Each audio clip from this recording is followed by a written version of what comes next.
자, 계속해서 주임법 문제 가지고 볼 텐데요. 27회 때 나왔던 문제, 겁나 감사한 문제죠. 그래서 다른 거 다 필요 없고요. 적용이라고 하는 게 키워드가 되게 되죠. 그래서, 지금 읽으시면 안 돼. 이제 적용이라고 하는 거, 또는 이제 준용이라는 용어로 쓰기도 하는데, 딱 한 가지죠. 일시 사용을 위한 임대차에 대해서는 어떻다? 주임법 적용하지 않는다라고 하는 거. 적용되는 걸 찾는 게 아니라, 일시 사용. 나와 있죠? 니은을 제외하고는 어떻다? 모두 적용이 되게 된다 해서 기역, 디귿, 리을. 그래서 이 세 가지가 바로 주임법이 적용되는 범주가 되게 됩니다. 읽어보시면 안 돼. 적용이란 키워드가 나오면 뭐라고요? 일시 사용. 요걸 제외하고 모두 어떻다? 주임법을 적용을 하게 된다. 절대 이런 걸 외우시면 안 돼. 뭐가 적용되고 뭐가 안 되고 이렇게 가는 게 아니라 딱 키워드 하나로 끝내시는 거예요. 이 비슷한 것이 우리 2차가 뭐 공인중개사법 보게 되면 그런 거 나와 있잖아요. 부동산 거래 신고 대상이 뭐냐라고 했을 때 단순하게 매매 계약, 공급 계약 끝. 이래서 앞에 경우수 겁나 많아. 그걸 외워서 푸는 게 아닙니다. 답은 다 정해져 있어요. 그래서 이렇게 이제 보시고 그다음 주제 살펴보겠습니다. 자, 보게 되면은 지금 문제를 보게 되면은 자, 24회 때 나왔던 문제 주임법에 관한 설명 틀린 것을 고르시오에서 임대차 계약이 묵시적으로 갱신되면 임대차 존속기간 2년으로 보게 된다. 어렵지 않고요. 상임법은 1년, 주임법은 2년이죠. 2번 지문이요. 주택의 전부를 일시적으로 사용하기 한 것이 위한 임대차인 것이 명백할 때 주임법 적용된다. 틀렸죠? 키워드는 뭐야? 적용. 그래서 일시적은 어떻다? 적용되지 않는다 해서 문제를 분석하면요. 24회 때 지금 답을 일시적 사용이 명백하다 해서 이걸 답을 뽑아냈잖아요. 이걸 본 출제위원이 어떻게 구성을 했다? 아까 27회 때 문제 구성하는 영역을 보게 되면 이제 일시적 이것만 알면 나머지 다 어떻다? 적용된다. 이렇게 가게 되는 같은 문제가 되겠습니다. 그래서 자, 그러니까 요렇게 중복하고 반복하고 이런 문제들이라도 정확하게 소화를 하신다라고 생각을 하셔야 돼. 다 하려고는 머리가 터져요. 자, 그래서 24회 때 나머지 지문 살 붙여보겠습니다. 자, 이 3번 지문. 임대차 보증금의 감액으로 소액 임차인이 됐을 때 이 사람 소액 임차인으로서 보호를 받을 수 있다. 오른편 되겠습니다. 자, 그리고 요거에 대응해서 반대 경우도 있어요. 자, 갑소 이후에 X 부동산에 대해서 을이라는 사람이 임차인으로서의 지위를 가지고 있다. 그 다음에 병이라는 사람이 저당권으로서의 지위를 가지고 있다. 자, 그리고 나서 이게 임대차 보증금의 증액이 된 경우가 있습니다. 그래서 원래 5천만 원이었다가 6천으로 증액이 되는데 6천으로 증액되는 시기 자체가 저당권 먼저 설정하고 나서 6천으로 증액이 됐다라고 한다면 이 사람이 우선 변제를 받을 수 있는 금액은 어디? 5천까지만 우선 변제를 받고 추가적인 부분은 어떻다? 저당권보다 후순위로 보호를 받게 된다. 이런 논리구조. 이런 것도 중개사법 영역에서 한번 출제가 된 적이 있습니다. 다만 소액 임차인의 경우에는 형편이 좀 어려우신 분이잖아. 상대적으로 특별히 보호해줄 가치가 있기 때문에 예를 들어서 이 사람이 지금 보증금을 5천이다가 나중에 자 보증금이 뭐 예를 들어서 1억 2천 서울로 칠게요. 서울은 1억이 최저 소액 임차인의 기준점이거든요.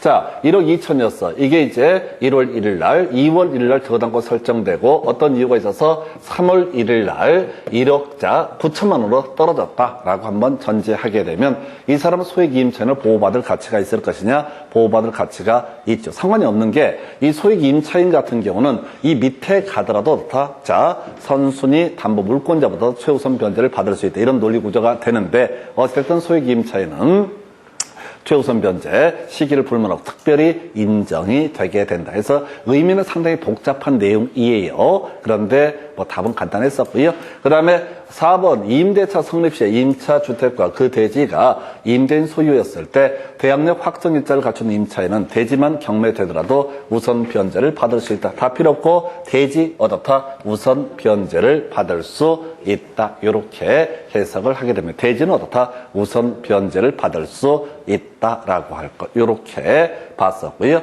5번 주임법상 대항력을 갖춘 임차인이 보증금 반환 채권이 가압류된 상태에서 주택이 양도가 됐을 때 양수인은 가채권 가압류 제3채무자의 지위를 승계한다. 개소리 되겠습니다. 그래서 이런 것들은 신경 쓰지 마시라고. 지금 계속 느껴야 돼. 지문 5개 중에서 최소 1개는 무조건 개 짖는 소리가 들리게 된다. 그걸 알려고 하시면 안 돼. 여러분들이 지금 필요한 게 뭐야? 자격증이 필요해요. 자격증이. 실력을 겁나 쌓아가지고 토론을 하려고 하지 마세요. 자, 나중에 혹시 중개업 하실 때 뭔가 내가 아는 게 있어. 근데 이 고객, 커스터머하고 약간의 그 해석에 관한 다툼이 있어. 잘난 척 하시면 고객 나갑니다. 짜증내고. 그래서 그냥 네가 다 옳겠지. 다만 확인 설명 관련해서 문제가 되지 않을 정도에서만 모른 척하고 넘어가는 게 훨씬 좋아요. 저 봐봐요. 친구가 없잖아요. 잘난 척 하니까. 그래서 뭔 얘기하면은 설명을 하고 지랄이야. 그래서 그 사람이 얘기를 했던 것은 설명을 듣고자 하는 게 아니야. 그냥 공감을 원했을 뿐이야. 안 됐다. 그러니까 그 방송 프로그램 보면 그런 거 있잖아요.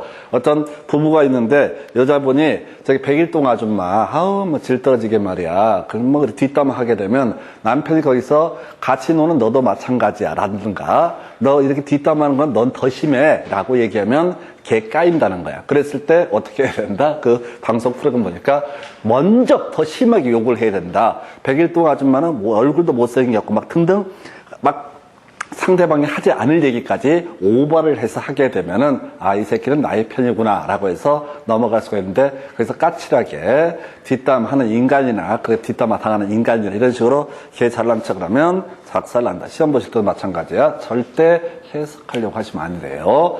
그냥 우리는 얍실하게. 이 문제 같은 경우는 2번에서 바로 쇼부를 끝내고 이런 지문이 시험에 떴었는지조차도 기억도 안 나야지 그게 올바른 수험생의 태도입니다. 그래서 이게 조금씩 공부가 돼 갈 때마다 자꾸 자기 누르셔야 돼. 자기 누르셔야 돼. 그래서 제가 이 보다 보면 강의하고 하다 보면 공부 잘한 분들 가끔 보거든요. 그래서 한 6개월 공부하고 나하고 토론을 하재. 자기 생각에는 이게 이렇지, 이게 법을 이렇게 해석하면 안 된대. 그럼 난 닭대가리인가? 나는 지금 이거 거의 20년 가까이 약을 팔고 있는데, 그래도 볼 때마다 아까 봐봐요. 아까 삑사리 한번 났잖아.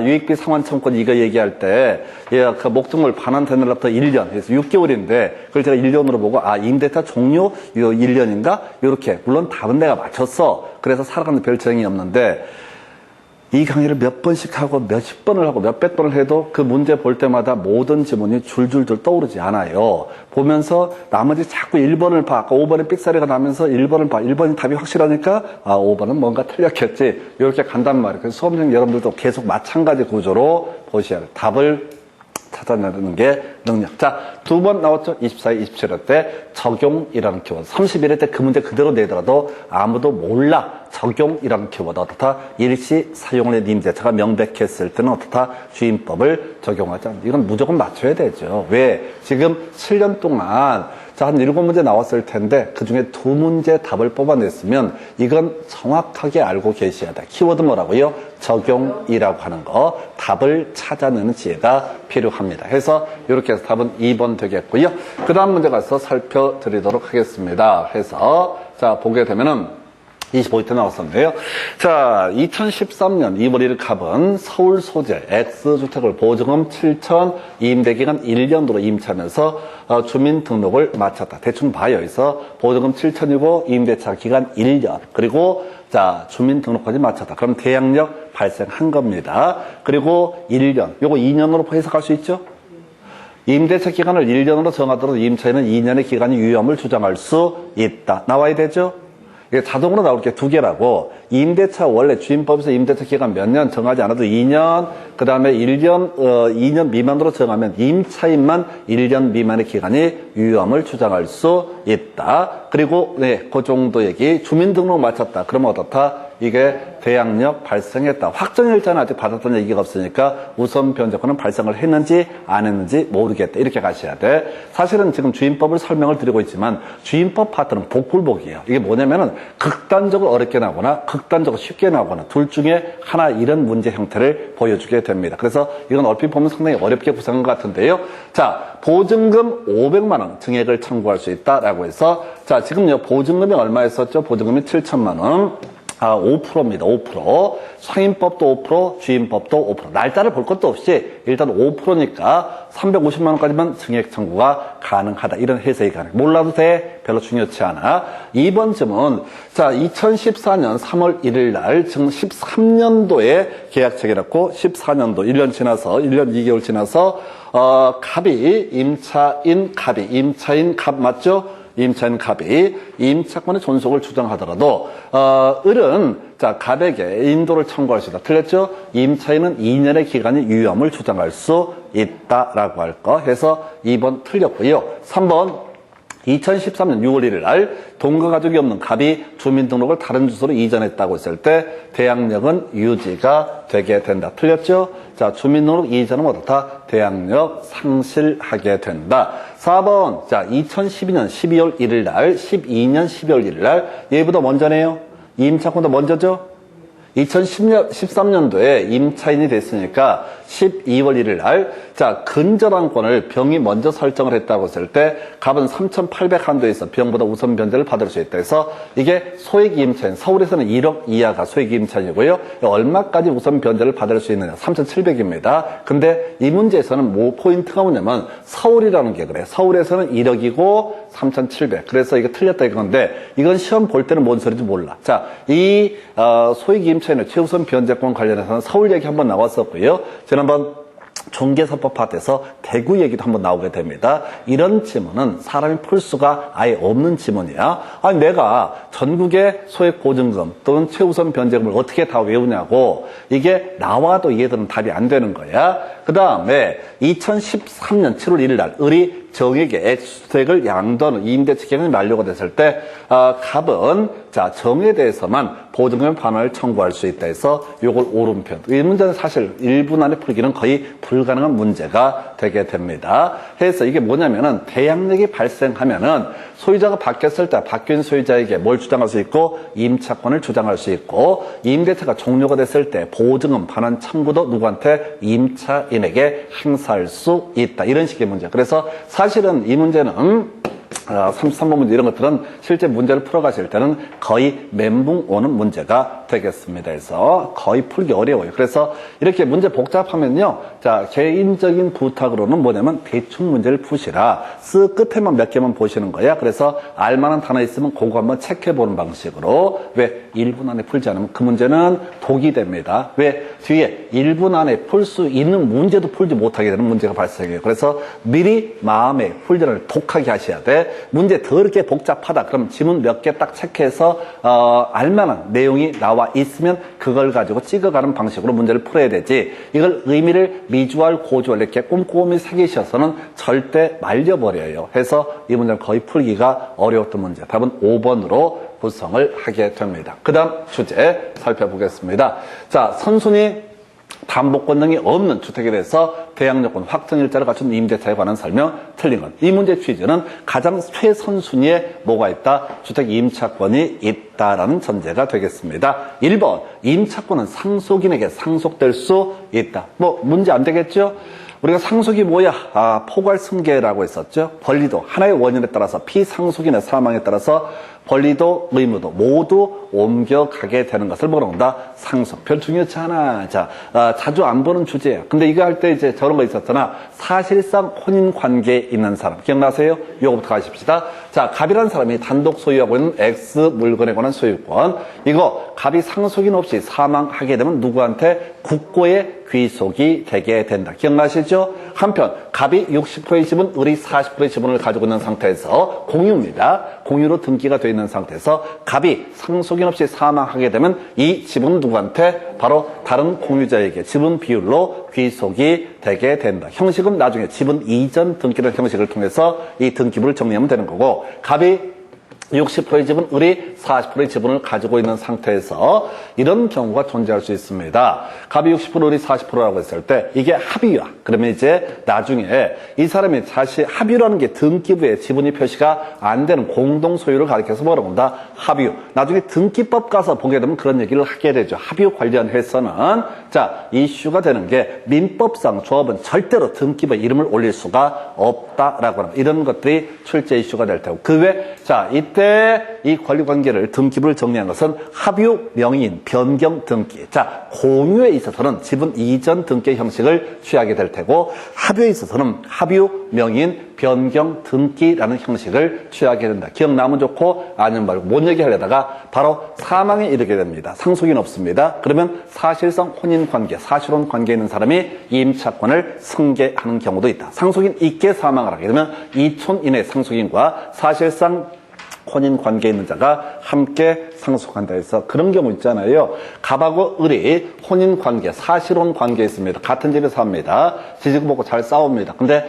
갑이 임차인이고 갑이 그 뜻한 바가 있어서 먼저 가시게 됩니다. 그러면 이제 전에는 갑의 모든 권리가 국고의 귀속이 되기 때문에 사실혼 관계에 있는 사람들이 완전히 이제 길거리에 나앉게 되는 그런 문제가 발생한다. 그래서 이런 문제를 해결하기 위해서 주택 임차권이라고 하는 거 사실상 혼인 관계에 있는 사람에게도 일부 승계가 되도록 규정하고 있다. 그래서 1번 쓸데없는 소리고요. 자, 우선 변제권, 대지, 환가, 대금에도 미친다. 외워서 그냥 딱 가는 거야. 그냥 대지도 주택의 일부이기 때문에. 자, 그 다음에 임대차가 묵시적으로 갱신됐을 때 존속기가 몇 년? 2년으로 보게 된다라고 하는 거. 어렵지 않죠? 자, 그 다음에 4번. 임차인이 경매 절차에서 주택의 소유권을 취득하는 경우 보증은 반환 청구할 수 있다. 요걸 틀리게 뽑았어. 이게 어려웠어. 소위 혼동이라는 개념이 되게 됩니다. 자, 임차인이 임차권 가지고 있었죠? 주택의 소유권도 가지고 있었죠? 갖게 됩니다. 그럼 둘 다 한 사람의 귀속이 되기 때문에 뒤에 있는 권리는 따로 꼬리가 없다. 다른 권리가 없다고 돼 있어. 선순위 담보권도 없고 아무것도 없는 권리야. 그러면 이때 임차권은 어떻다? 소멸하게 된다. 혼동으로 소멸은 답이 어려웠어. 그동안 내지 않았던 혼동이라는 개념을 가지고 출제 쟁점을 삼아냈습니다. 5번 지문요. 자, 지금 가압류 어쩌고 저쩌고 나와 있죠? 요거 아까 한번 나왔던 데야. 근데 신경 끄자고 그랬어. 그러면 이 문제를 풀어갈 때는 사실은 이렇게 가는 거야. 5번은 절대 찍어서는 안 돼. 중간에 개소리가 나오게 되면 길 가는데 개가 짖는다고 해서 같이 무릎 꿇고 지으면 그 개새끼 같은 놈이 되는 거예요. 오늘부터 외워요. 길 가는데 개가 짖는다고 같이 짖으면은 그 개과가 된다고. 오늘부터 외우기로 했다고.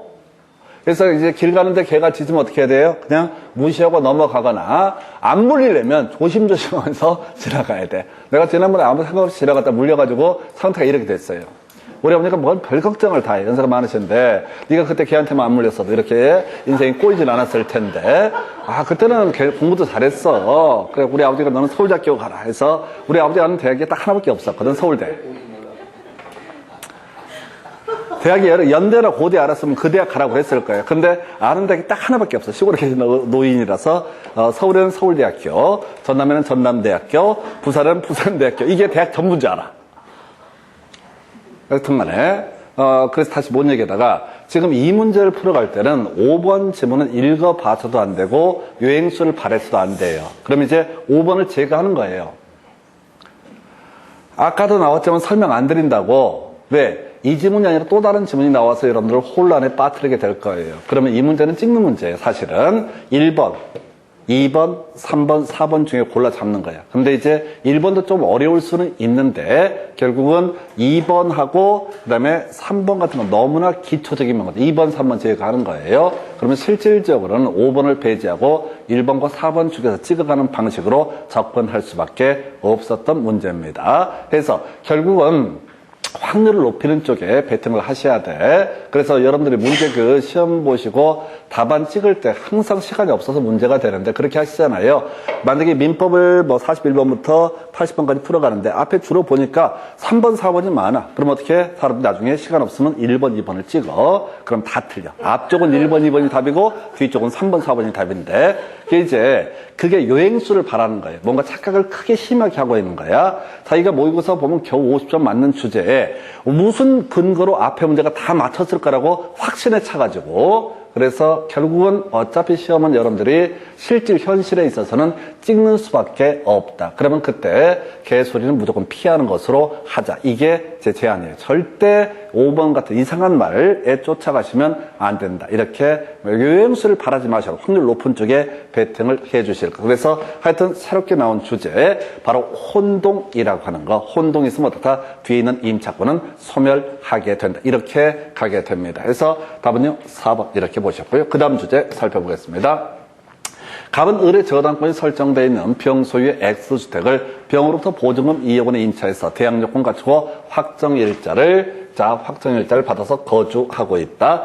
그리고 나서 정의 X주택의 저당권을 취득한 다음 경매에서 무가 X주택의 소유권을 취득했다라고 해서 자 한번 가볼까요? 자, 이 X주택의 권리관계를 보니까 이건 한번 그려봐야 되겠다. 제일 처음에 저당권이 설정이 돼 있다. 누가? 을이 저당권을 가지고 있는 상태가 되겠습니다. 자, 그 다음에 자 지금 갑이 뭐가 된다? 임차인의 지위를 갖게 될 것이고요. 그 다음에 지금 그 후 정이 저당권을 취득했죠? 정이 어떻다? 저당권을 취득을 한 상태이다라고 되어 있습니다. 그 경매가 돼서 무가 낙찰을 받았다 해서 뭐 하여튼 좀 어려울 수는 있는데 이 순서 매기는 것들을 한번 해보시면 좋을 것 같습니다. 이거 몇 번 하시면 금방 순서만 매기면 되거든요. 순서만 하면 된다고 이게 뭐 얼마고 뭐고 이런 게 중요한 게 아니라 순서. 자, 그래서 을의 저당권은 소멸한다 해서 답 1번 돼버리나요? 예, 바로 쉽게 뽑았던 질문. 우리가 말소 기준 권리라고 하는 개념이 있었죠. 경매가 진행되면 등기된 권리 중에서 저당권, 근저당권, 담보 가등기, 압류 등기, 가압류 등기, 경매 개시 결정 등기라고 하는 이 6개 등기 중에서 가장 선순위에 있는 것을 뭐라고 한다? 말소 기준 권리. 그래서 이 사안에서는 경매가 진행이 되게 되면 말소 기준 권리는 을의 저당권이 되게 될 것이고, 그러면 당연히 매각이 이루어지게 되면 을의 저당권은 어떻다? 매각으로 소멸하게 된다. 그래서 되게 허탈한 문제. 그래서 내용, 물론 이제 이건 내용 말소 기준 권리 개념을 알아야 되는 사안인데, 하여튼 답은 뭐 무난하게 뽑았던 케이스. 나머지 지금 보겠습니다.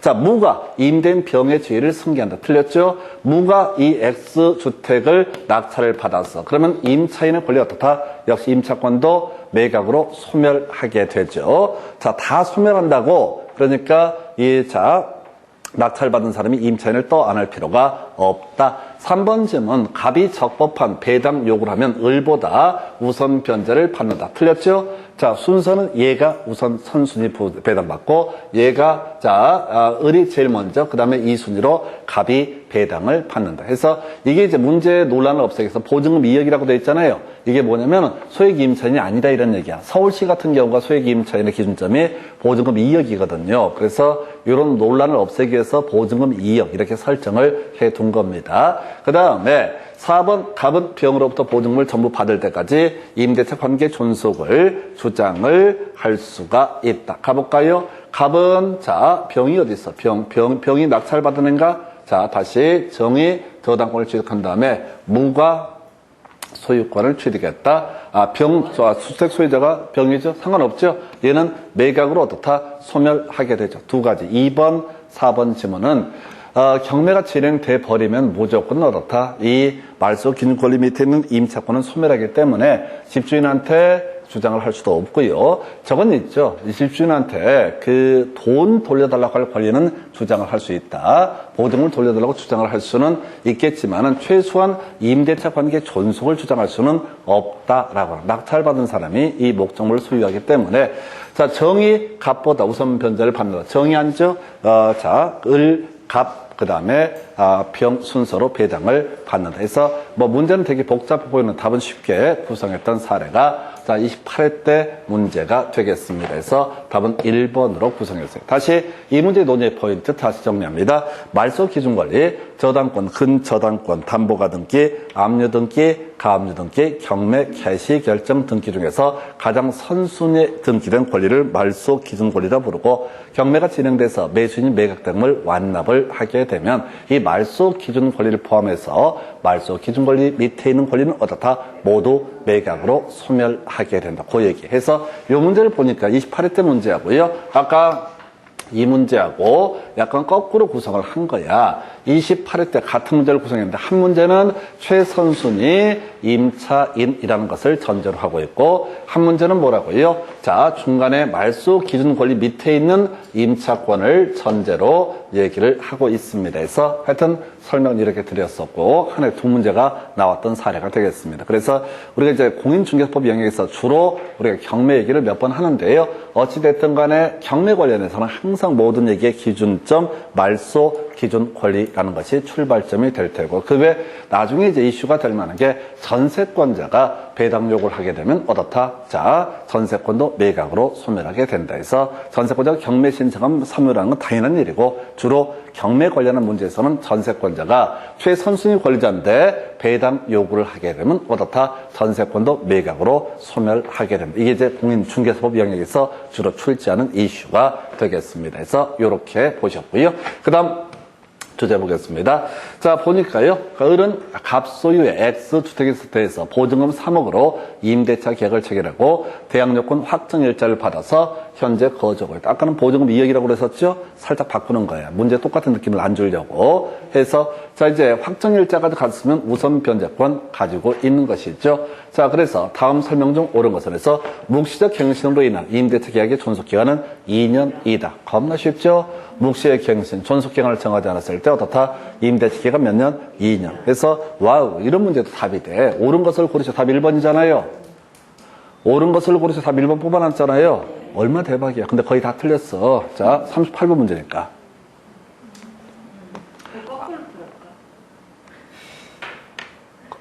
한번 잘해봐요. 근데 이제 제가 거꾸로 말씀을 단점을 하나 드릴게요. 거꾸로 풀다 보면 뭐가 문제가 되냐면, 페이지를 잘못 넘기는 경우가, 농담이 아니라, 자, 한 장을 넘겨야 되는 두 장을 넘기거나 이런 경우가 있어요. 그래서 시험 한 30문제 풀고 나서 아주 여유로워. 검토도, 여유로우니까 검토도 쫙 해. 그러고 나서 5분 남겨놓고, 어머? 12문제가 빠져있네? 내가 어쩐지 문제가 너무 쉽더라. 그러니까 남들 40문제 풀 시간에 자기는 28문제 풀고 아주 여유로워. 그래서 나중에 신발 나가면서 어디 보자. 먼저 문제 검토하다 보니까 한 페이지, 두 면이 깨끗하게 돼 있어. 별일이 다 있어요. 그래서 뭐 앞에서 풀든 뒤에서 풀든 알아서 하는데 그 한 가지만 제가 말씀을 드립니다. 문제 풀고 다 바로 찍으라고. 문제지에 답안 마킹 하잖아요. 모아서 마킹하지 말고 바로 찍으라고. 시간 없으니까. 시간 있는 사람 대한민국에 0.1%도 안 된다고요. 1차 시험을 보고 나서 문제지를 검토하고 답안을 마킹하고 이렇게 할 수 있는 1%도 사실상 안 돼. 그러니까 시간 나중에 제일 문제가 마킹을 못해서 말리는 경우가 많다고요. 문제 다 풀어놓고. 그래서 미리미리 문제 보고 그래서 아까 복잡한 문제들은 사실은 이게 쓱 뒤 보면서 가셔야 되는 거예요. 이 문제가 그렇게 쉬운 문제잖아요. 근데 거의 대부분의 수험생이 이 문제를 못 풀었다고. 여기까지 못 와서. 그러니까 이게 38번 문제니까 굳이 번호를 비교하면 한 31번, 32번 정도까지 마킹하다 다 끝나버린다고. 그리고 나서 시험지를 보니까 뭐 이런 걸 문제라고 내고 지랄이야. 사람 무시하나? 무시하는 거 맞아요. 잘 푸는 게 능력이야. 그래서 이게 지금 이제 문제가 보통 배치되는 순서가 좀 바뀌긴 하는데 저것 때문에 그래요. 이게 이제 민사특별법을 주로 뒤에다 배치하는 경우가 일반적인 모습인데 아까 뒤에서 풀어야 된다고 하면 하나의 방법이 아니겠느냐. 근데 망할 놈은 뭐 예를 들어서 부동산 실명법이 어렵게 나오는 수가 있다. 뒤쪽에서 집합건물법이 어렵게 나오는 수가 있다. 가등기 담보법이 어렵게 나오는 수가 있다. 이렇게 상인법, 아까 주인법도 아까 겁나 어려운 문제도 있었다고요. 그런 문제부터 나와버리면 이게 전체가 무너져 버리는 거예요. 그래서 하여튼 뭘 풀고 말고의 문제는 되게 어려운 주제 같아요. 대신 일반적으로 저희가 설명을 드릴 때 보통의 수험생들이 얘기해요. 이 사람마다 편차가 워낙 큰데 학교를 먼저 푸는 분이 있고요. 민법 먼저 푸는 분이 있는데 보통의 경우에는 민법을 일반적으로 학원 관계자들이 우선 풀라고 얘기를 하는 경우가 없잖아 있습니다. 근데 그것도 복불복이야. 어떤 29회 때 시험에서는 학교로는 유치하게 내. 그래서 중학교 정도 나오면 거의 다 한 60점 나오게 만들어줘. 근데 민법을 말도 못하게 어렵게 만들었어. 그래서 민법 먼저 푸신 분들은 작살나버리는 거야. 손을 못 대는 거야, 문제 자체가. 그러니까 민법에서 그래서 이게 어떤 문제를 먼저 풀고 말고의 문제가 아니라 그냥 아무데나 마음 내키는 대로 풀어가시는데 한 가지만 기억하시면 돼. 나는 어차피 붙을 거야. 라는 근거 없는 확신에 차 있어야 돼. 그리고 문제가 어렵게 겁나 나오게 되면 옆에 한번 봐봐요. 개돼지들 겁나 많습니다. 막 그냥 막 개돼지들 막 죽으라고 풀고 있어. 그거 보고 있을 때 무슨 생각이 들어? 공부도 못하는 것들이 뭘 풀고 지랄해 그냥. 아니 이렇게 싸가지 없게 생각을 해야 된다고. 마음 자세를. 문제를 보고 내가 어려우면 저 개돼지들은 얼마나 어려울까 이렇게 아주 이렇게 깔아보면서 이렇게 자꾸 마음 심리적으로 안정을 취해야 돼. 안 그러면 보통 당한다니까요. 내가 어려우면 남들도 어려울 거야. 근데 남들 보면 열심히 풀어. 아니야. 그냥 특별히 할 일 없어. 계속 잊고 있는 거야. 근데 마음 자세가 그렇다고. 제가 전에 심사 시험 볼 때 그런 경우 있었다니까요. 저는 이제 뭐 술도 적게 하고 비몽사몽간에 시험지를 풀고 있는데 앞에 있는 녀석이 자 나는 한쪽 읽었는데 착 넘겨. 나는 이제 두 쪽 겨우 이제 한 페이지 읽었는데 두 페이지 넘어가는 소리가 들려. 그럼 무슨 느낌이 드냐면 올해 시험 겁나 쉽가 보구나. 와 나는 공부를 안 해서 개판이고 쟤는 공부를 잘해서 저렇게 빨리 넘기나 보다. 걔는 너무 공부 잘하네. 한 20분 지나니까 전체를 다 풀고 엎드려 자. 푸는 게 아니라 그냥 마킹하고 찍고 나가는 거예요. 그러니까 그런 것들이 다 스트레스가 된다고. 나만 못하나? 아니야. 빨리 넘기려면 쟤는 찍고 있을 거야. 이런 식으로. 자꾸 자기 이 최면 거리에 버팁니다. 시험 보실 때. 해서 하여튼 그 얘기했었고. 답은 몇 번? 2번. 임대차를 1년을 정했을 때 임차인 을은 임차인 을은 그 기간이 유효함을 주장할 수 없다. 틀렸죠? 임차인들은 유효함을 주장할 수 있다. 자, 임대차 계획이 묵시적으로 갱신됐을 때 임대인 갑은 언제든지 해지를 통지할 수 있다. 틀렸죠? 임차인만 해지를 통지할 수 있고 3개월 후에 효력이 발생한다라고 할 거. 자, 그 다음에 을은 임대차 기간이 끝나기 전에 이미 틀렸지? 임대차가 종료가 됐을 때 임차권 등기 명령을 신청하게 되는 겁니다. 그 다음에 5번 임대차 기간이 만료되기 전에 임대인 갑이 병에게 X주택을 매도하고 소유권 이전등기를 맞춰주게 되면 을이라는 사람은 병에게 임차권을 주장할 수 없다. 틀렸죠? 이 사람은 대항요건 갖췄기 때문에 바뀐 소유자에게 임차권 주장할 수 있다. 이 임차권을 주장한다는 얘기인즉슨 바로 보증금 반환 청구도 바뀐 소유자에게 한다. 이런 취지가 되겠습니다. 그래서 답은 1번. 답은 겁나 쉬웠던 문제. 그리고 이런 문제 실제 시험정이라면 바로 체크하고 넘어가셔야 돼. 읽어보고 시간 남아도 재미삼아 보지 마시라고 정확하게 이 지문 하나로 끝내셔야 돼. 그래서 객관식 문제의 특징은 한 개만 똑바로 알면 어떻다? 맞출 수가 있다. 근데 불안감 때문에 혹시나 해가지고 아니야 보는 순간 이거 막 들어가잖아요. 이런 것들 자, 언제든지 갑을 헷갈리면서 요것도 맞는 것 같고 개판돼 버리는 거야. 이게 제일 맞는 것 같은데 얘도 맞는 것 같은데 다 말린다고. 읽으면 읽을수록 함정에 빠져들어가. 자, 지금 임차권 등기 명령 신청할 수 있다. 급하니까 이게 안 보여.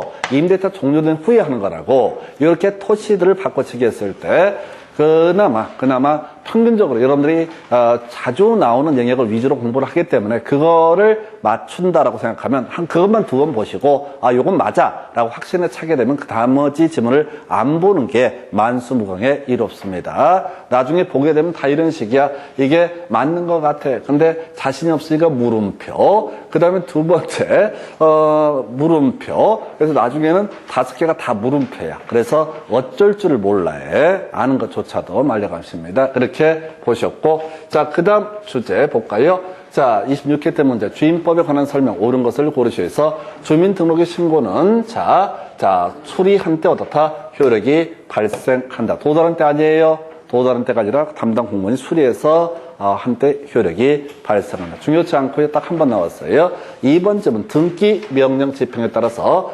임차권 등기가 끝난 뒤 소액 보증금을 내고 임차한 사람은 최우선 변제권 행사할 수 없다. 이게 그렇게 중요한 주제.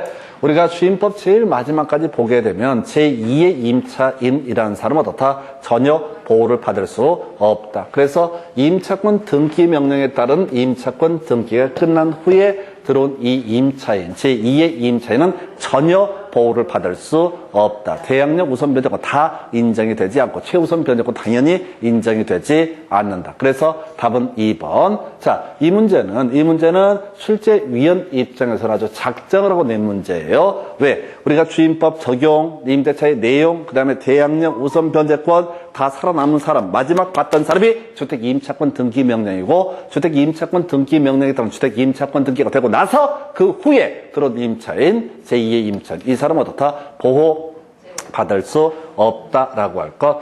자, 그 다음에 임차권보다 선순위 저당권이 존재하는 주택이 경매로 매각되면, 자, 임대인의 지위를 승계하지 않죠?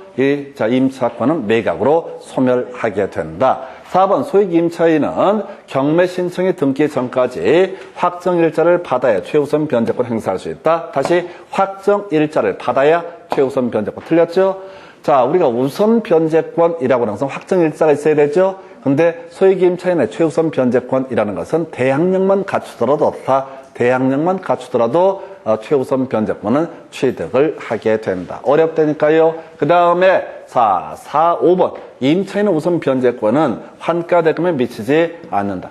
이제 환가대금도 주택이 일부니까 미치게 된다. 해서 답은 2번 이렇게 구성했습니다. 이런 문제도 까다로워요. 특히나 제일 마지막에 있는 문제. 그래서 제가 포인트 몇 개만 딱딱딱 끊어서 외워서 대입하는 식으로 문제를 풀어가셔야 됩니다. 안 그러면 시간상 풀 수가 없어요. 자, 그 다음 문제 볼까요? 갑이 그 소유 X주택에 거주하는 을과 존속기간 1년의 임대차 계약을 체결하는 경우. 자, 갑이라고 하는 사람이, 자, 갑소유의 X주택의 임차인 을이라는 사람이 어떻다? 임차인의 지위를 가지고 있다. 근데 임대차 기간 1년 나와 있죠? 그럼 자꾸 계속해서 가져가야 돼. 임차인은 2년의 기간의 유효함을 주장할 수 있죠? 해서 을은 2년의 임대차 기간 존속을 주장할 수 있다. 을은 1년의 기간의 유효함을 주장할 수도 있다. 그럼 갑은 어떻다? 임대차 기간의 존속을 주장할 수 없다. 1년 말고 다시 갑은 1년의 기간 유효함을 주장할 수는 없다. 이렇게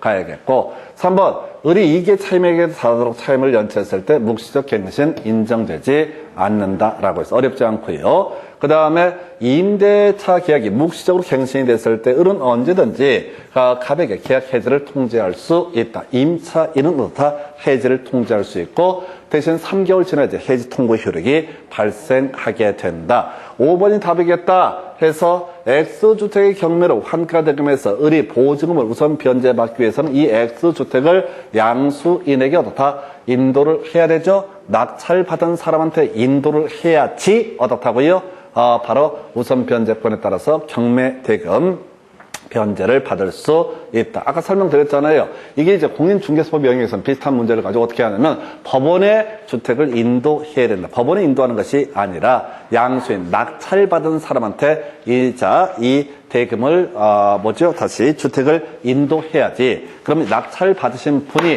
어떻게 한다고요? 바로 법원에 연락을 한다고. 주택 받았으니까 배당금 주셔도 됩니다라고 연락하게 되면 누구한테? 임차인한테 배당금이 반환되게 된다. 그래서 먼저 누구한테 우선 변제를 받으려면 양수인에게 인도를 해야 된다. 해서 답은 5번 이렇게 구성을 하게 됩니다. 이게 30회 때 문제 보셨고요. 자, 그 다음 주제 가서 상임법이네. 잠시 끊었다가 상임법 묶어서 살펴보도록 하겠습니다.